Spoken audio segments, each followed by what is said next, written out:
similar when I first got into advertising. I used to say, well, I'm a writer, but I sold my soul to the devil in advertising. And so now I do communications. It's just a different way of saying, maybe the thing that I fell in love with.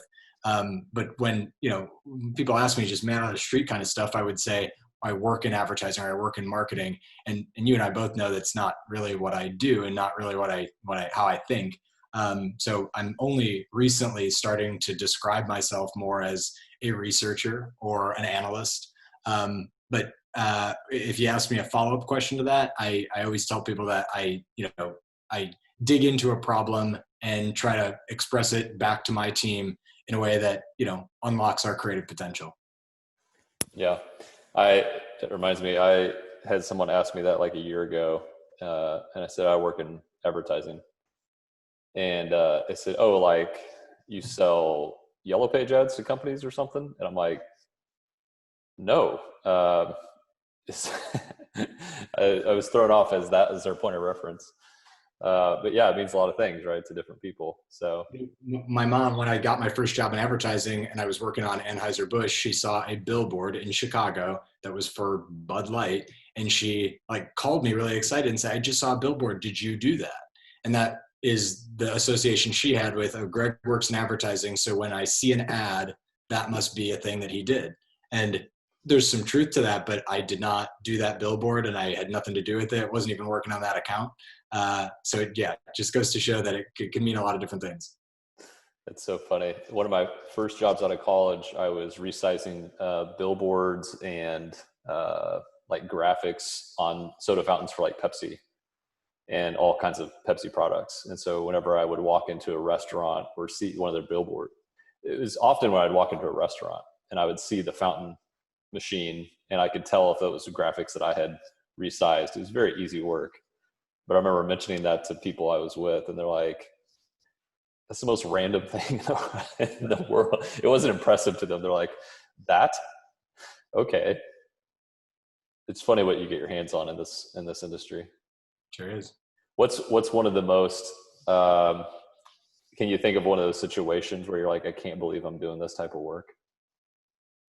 Every day. And I think that's the best part of the role I've found myself in is if I'm digging into a business, whether it's me trying to understand a business environment or the context and the culture around that, I'm asking questions or talking to people that, I never thought I'd have exposure to, let alone be in a position to be asking those kinds of questions. And I'm rarely intimidated to ask the dumb question. And I think that's the grace that I get in the position I'm in, that if I'm talking to someone that works for the federal government or someone that's a frontline employee for a restaurant, they know that I don't know everything about their business or the context in which they work and operate. So I get to ask some of those, quote unquote, silly questions that maybe I should already know, but I can ask them in an interesting way. Every time though, when I'm having those conversations and I start to feel like this person's really excited to tell me about their world, that's when I'm just like, man, this is the coolest job in the world, to just get to inspire someone to tell me what they geek out about. Because that's my jam. If I could talk all day long about the things I'm geeking out about, I'd be, in a pretty good place. I've had a similar epiphanies where the San Jose work we did when we had a chance to create a city identity. Part of that we do with every client is we get to know, the people who make that company or place a thing, who make it tick, and then who interacts with it. You have all these interviews and interesting conversations. And for that one, it was literally going around the city and meeting a very diverse group of people and having coffee with them, sometimes dinner with them. And I remember thinking this is the closest I've ever felt to job shadowing Anthony Bourdain. I'm just getting paid to have these conversations. I would pay money for this, right? So yeah, I think we're really fortunate that the ability to get to learn so many different kind of walks of life. And every conversation, at least lately, every conversation I've been having, I tend to start with an icebreaker question, and that might sound formulaic that, I've got to pre-build an icebreaker just to get someone to warm up to me. But I've used an icebreaker that feels in this environment, especially with COVID, I'm trying to do my best to never start a conversation where I used to try to never ask how the weather is where you're calling in from. Now I'm doing my best to not ask, how are you doing in COVID? People are sick of talking about it, definitely sick of thinking about it. So I've been asking a question that, touches on it, but doesn't actually say COVID at all. My question has been, if you had to wear one shirt for the rest of the year with one word on it, what word would you choose? So I'm trying to get at, what's your word of the year essentially. And that's been a great springboard into everything I need to learn about that person or anything I would need to know to help, recreate my questions later in the discussion guide. But if I think about it, just, back when we used to be able to do this over coffee or over lunch, those are the kinds of things that I would get at just by sitting down, breaking bread. You just start to, shoot the shit with people. Now I have to kind of force myself to ask those questions and get them to want to, explore those ideas with me when they're like, wait, aren't we supposed to be talking about, brand or messaging or something? I'm like, no, I just want to know your word of the year. But that really does help me understand how to talk to you the rest of this conversation. I don't say that, but that's where, I've got to find some tricks to get some of that personality and emotion back into the conversation. But if you can figure out a couple quick ways to do it at the beginning of a conversation, all of a sudden now we're fast friends. We're just having a conversation. Yeah, it feels a little less like work. And then I think people are more open with what they really think and more revealing, which is what we're after. Absolutely. So one of the things when clients come to us that they're all nervous about, I think, is, are they going to understand my business? And that's a big part of what you do, is you help our whole team get smart on someone's business, sometimes even before the initial meeting. What are some of the approaches that you take for trying to sort of expedite all this time that it could take and crunch it down to where we know as much as we can in as little as time as possible? There's certainly a process, right? There's a way to go about it. And then there's also all of the things that I do that aren't part of the process that just happen organically. You're asking about both. The process that, we typically would take is we want to, ask smart questions on the upfront and talk to other people that have lots of different perspectives. So that's the true way we go about, digging in and understanding a business. Now, behind the scenes, I, quickly am going to Google and other channels like Reddit and otherwise to just take a pulse on, what's happening, what do the conversations look like, what questions do I not know how to even ask yet? And that's really what I'm trying to get at is, if I'm going to have a conversation with someone and I want to get the most out of that conversation, how do I even know that I'm ready to ask the right questions? So it's endless curiosity. Every time I find something that I'm like, well, that might be interesting. Should I save that? Should I dig into that a little bit more? It's kind of keeping a log of, every client I've got, I have kind of a glossary of terms that I might never use, might not even be relevant, but I saw it once. I didn't know what it meant. I had to look it up. And so I better just keep that and keep a note on that. It's not so I can make sure I'm not caught with my pants down by not knowing what some acronym means or what it doesn't mean. It's more of me just making sure I'm doing my homework and keeping that short list of the kinds of ideas that I didn't know yesterday that I know I'm going to need to know tomorrow. And sometimes I forget what I've learned overnight. But it always goes, it's nice to be able to look back at that log and say, oh yeah, those are the kinds of things that my team, they're also going to need to know too, right? So it's, I'm answering your questions in a lot of different directions, but I start by just the curiosity of, what is this space? What do I need to understand about it? And that begins with just, research on the secondary front, asking smart questions to our client, asking smart questions to stakeholders, and then grooming that and building that all together in a way that I can start to now dimensionalize and essentially run a factor analysis of, what do we know today? What do we need to know? And what will we never know, but is territory that we want to explore? And if I can do that quickly, that puts us in a position where our work can be successful. Whether or not all of the questions are answered isn't really the problem here. It's that we know just enough to be, to be dangerous. And I think that's what clients are looking for from us, because if they expect us to know as much about their business, especially these folks that have 30 plus years of experience in a certain sector, that is not the expectation that we're coming into the room with. But I think we exceed the expectation when they see how quickly we can ask a question that they wouldn't know the answer to themselves. I think we've surprised a lot of people with that. Just kind of staying on the qualitative front, what do you think makes someone skilled at getting a lot of information out of an interview? I was asked this question recently, and I think they were surprised with my answer, but I'd love to hear how you would answer that question. The blog post that I would write for something like this would look different than my advice to a team member. The blog post would say things like, you got to be prepared and you have to be organized, and it's all about listening and taking great notes, and all those things matter. And that's very true. But that's table stakes, right?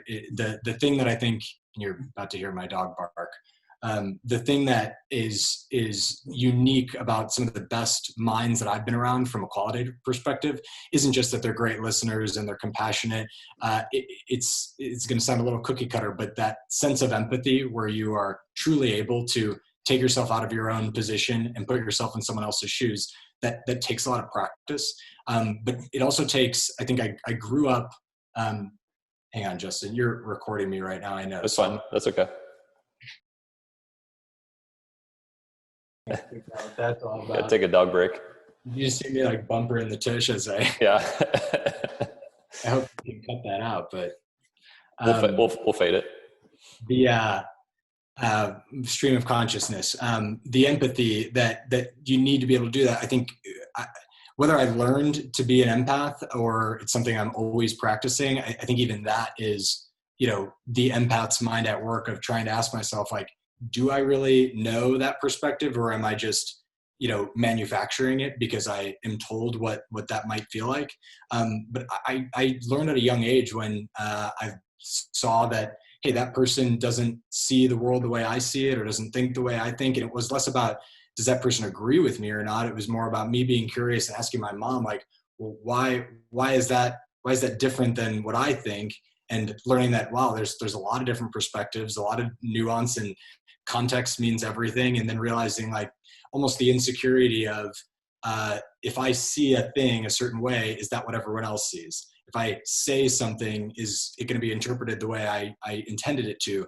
And when you realize that the answer is more often no than it is yes, I think about things like the blue dress versus the gold dress that was going around, right? Or the Yanny versus Laurel. Those things really, really get me excited, because that has been my entire life of just seeing that, or feeling the insecurity of, it is the way I see the world consistent with the general population, or is there, enough nuance there that my perspective is not the only perspective?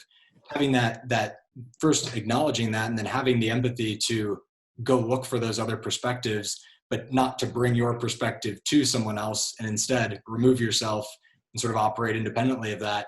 I think that's where you see a lot of journalists that end up becoming qualitative researchers, because you try to bring objectivity to your subject, where it's not me versus you. It's not a sparring match or a debate. It is, listening first and foremost, but also being able to leave that conversation with that perspective, and to be able to expand on that without that person telling you, all of the details that you didn't get from the interview, but being able to take that and say, okay, I think I could project how that person would feel in this context. And again, it takes a lot of practice. But for me, it just starts with curiosity. And I think that's what I look for in researchers that I like to work with. Yeah, if I was to think through the times where I was playing a lead role in something like that, I think it was walking into it with a blank slate, but being well prepared, like you said, knowing how to ask the best questions and not just like stock questions, right? So being prepared and having some things that you really want to figure out, and try not to make too many hypotheses, because otherwise you're just going to be trying to justify your original thinking, right?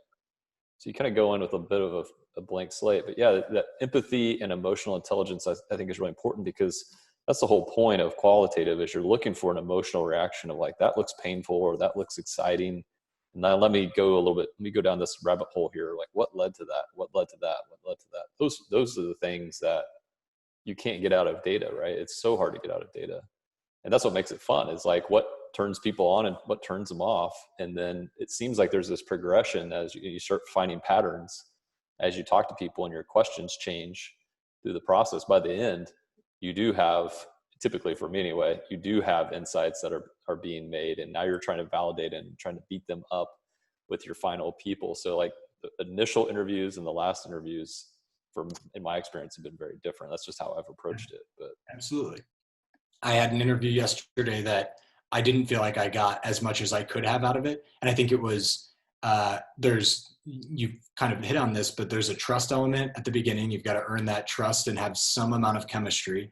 But I also, about midway through the interview, I threw out my discussion guide, and I was like, these questions aren't, whether I didn't write them the right way or they're not, the way I'm communicating. This person felt like you're asking me technical questions that I can't answer, but I can answer if you're, talking about it from this perspective, but that's not really what you're looking for. You're talking about brand. So it was like this person got kind of caught up in their own head. And it just meant that I didn't do the work to get them to understand that we're just having a conversation here. I just want to hear your thoughts. Instead, they were looking for the right answer to a question, which means the questions I manufactured had some implication in them that there is a right and wrong answer. And that means it's broken, right? I just wanted to use a question to open up you to tell me more about your world. And instead, I made you feel like there was a right and a wrong answer. So now let's talk about the quant side. What do you think is necessary to be, skilled at that and draw the right conclusions from that? Man, there's the world of data science is above and beyond my skill set. And I think that's a limitation for the traditional brand strategist right now. People in a role where you're doing research and trying to pull quantitative and qualitative insights start to feel like they're, unequipped because they don't have a degree in data science. That's just not true. There's so much great stuff we can get from really lightweight surveys, and leave the data science to, the analytics folks. There's still so much we can gain from, asking smart questions, but to more people than just a handful. And so when you think about that, the difference, and I think, really buried in your question is, when should you use a qualitative methodology versus a quantitative methodology? Sometimes it's going to be both. But if I'm looking for, rich texture, context, and insight, I want to talk to humans and I want to have an open conversation. If I'm looking to validate a hypothesis, or if I'm looking to test an idea, or if I'm looking for, a certain index or population size to really know if this is representational of, or a good representation of a larger population, I want to be able to, reach more people. In order to do that in a quant perspective, the questions have to be sharp and not be asking, you can't be asking two questions in one just because you want to reduce the size of your survey, something that I sometimes struggle with. They have to be clearly understood by, the average Joe, which is hard for, especially researchers, but hard for marketers to, not infuse the question with the answer.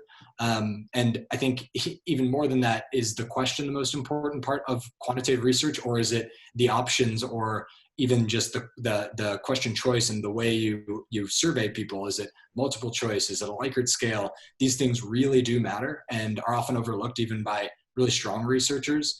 It's something I sweat to a fault, where I'll take my own survey multiple times and I'll ask, I really would have preferred to have a 7-point scale versus a 6-point scale because I couldn't pick the middle one, right? And so being able to troubleshoot with yourself just to know, okay, if I was the user in this situation, would I be frustrated? And I'm sure anyone has gotten, a survey from their favorite retailer about the jeans you just bought and felt like, well, if they really wanted my feedback, they wouldn't have asked the question this way. And I never want a respondent for a survey that I've authored to feel like that we weren't thinking about them, and instead thinking about the client's needs. And too often surveys do feel internal and not for an individual user. So if anything, I bring most of my qualitative background into the quantitative world and try to bring that empathy back into not only the question itself, but the way the question is asked and how we're asking a user to respond. But that goes back into how long we're asking them to spend with this survey.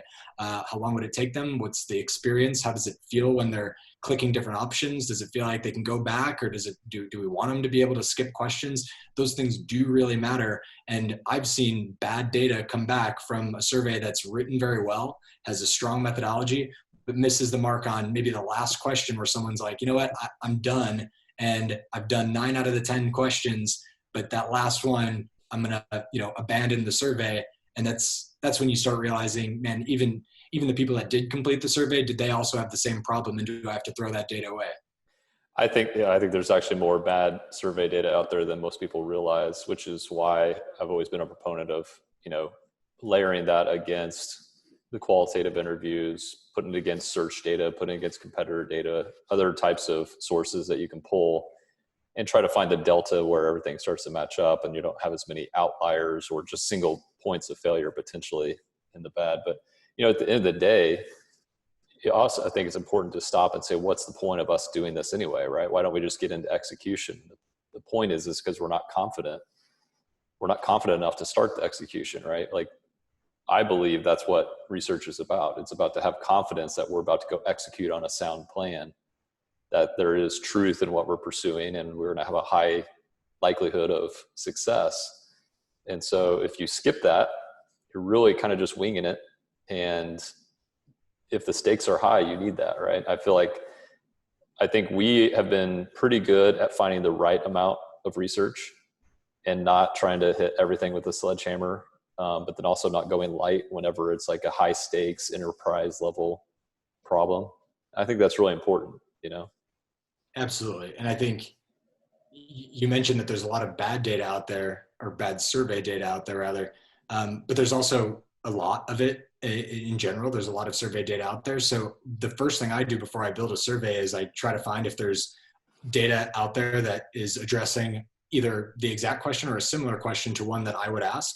And then if I can augment that, even if it's not the same response size or the same audience, can I ask the question in a different way where now I've got sort of a supplementary data point that I can use along with secondary data that already exists. So it is pulling in a lot of those different feeds to figure out, are we just replicating or duplicating something that's already been done?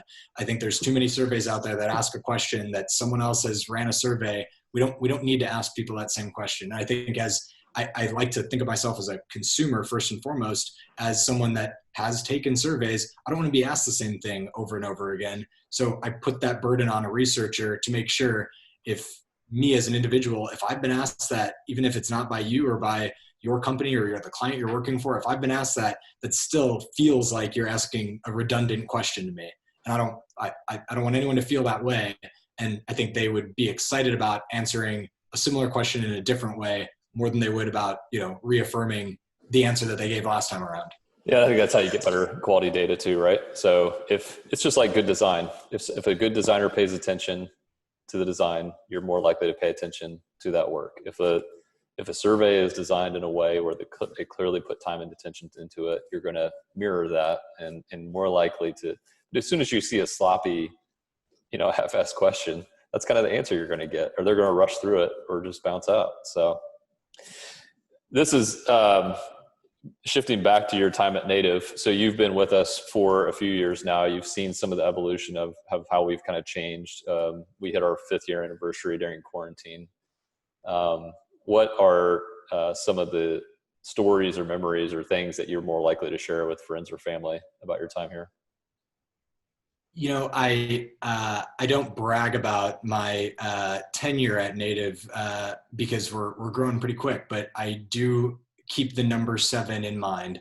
I believe I was at the time, not that there wasn't people in and out, but the 7th person. I was number 7 on the team. So there were 6 people in the office the day before I started. I was the number 7th. And that is shocking now, thinking about where we were at that point to where we are today. But it's also humbling because I look around the folks that started even, weeks or months or years after I did, that feel like they've been around forever. And some of the folks that have been around longer than I have that also are coming in every day like it's their first day at work, and they're giddy in the same way that I was on my first day. So just seeing the the scale, but not having any real change in the culture, or in a negative sense, right? Our culture has grown and blossomed in a way, but we haven't lost any of the excitement that I had of feeling like I was really joining a team from the ground floor. And I feel like we still have that. When I talk to potential recruits, I still talk about that opportunity that you have to be on the ground floor of this budding agency. And I'm starting to ask myself, like, man, maybe I shouldn't be saying that anymore, because we have a little bit more ground beneath us. We're more established. We're more postured. And not that it wasn't the case 7 years ago, 5 years ago when you were just starting out, but I'm sure you wouldn't have felt that we had the same kind of credibility as we do now. And I almost am saying that as a positive, that when I came in feeling like this thing's kind of squishy and we can mold it, that still exists today, even though it's maybe a little bit more put together than it was when we were just starting out. Yeah. So if you had to make a prediction on what we'll look like, feel like in the next 5 years, what do you think? I'm continuously excited about our growth, but I know our intention is to not get too big too fast. And what I'm most excited about is finally having the ability to be more selective about everything we do and how we do it. And that's not about talent or clients specifically. It's about, the way we make business decisions, the way we make process decisions. All of that doesn't have to feel as reactive when we get into a position where we have, like I said, we've got a little bit more runway, we've got a little bit more foresight into what we're doing. And even in the last year, I feel like the posture again is something that we aren't celebrating enough. The fact that we can currently feel like we hold our own in some of the most significant conversations we're in. 2 years ago, there was a little bit of an intimidation factor when you and I were getting on a plane and going to New York to talk to a client that might be, already working with some of the biggest agencies in the country or on the planet. And we knew we were up against, local agencies as well as global agencies. That was intimidating, and it's not anymore. And that gets me really excited.